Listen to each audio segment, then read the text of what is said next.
pasa por un molino, como es lógico, ¿no?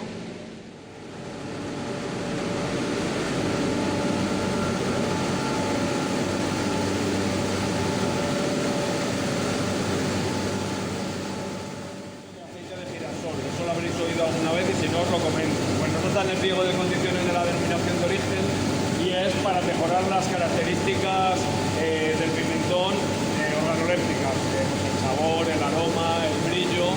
Y esto es aquí, en esta zona que es la de la tensión. Aquí dentro hay unas piedras de este tamaño. Y se pasa el pimentón por ahí y se añade el aceite por ese circuito. Y ya por este tubo ya sale a aquí.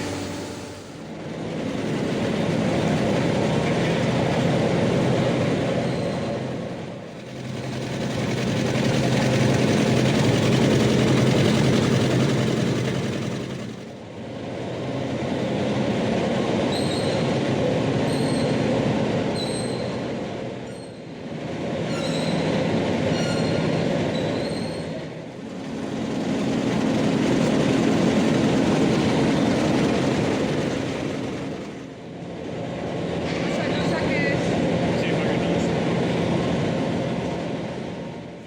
El dulce es bola, el agridulce es jaranda y el picante es la variedad Jeromín, que está en zonas del pliego de condiciones, ¿vale? Elaborada con pimentón de la Vera, eso es una mención que tiene que solicitar al Consejo Regulador, se hace una auditoría pues, para verificar que realmente utilizan pimentón de la Vera, se hace el seguimiento, la trazabilidad y se les da la autorización y pueden poner en el etiquetado elaborada con pimentón de la Vera y los logotipos de la denominación de origen, la del pimentón de la Vera. O sea que no sirve con que una cárnica compre pimentón DOC.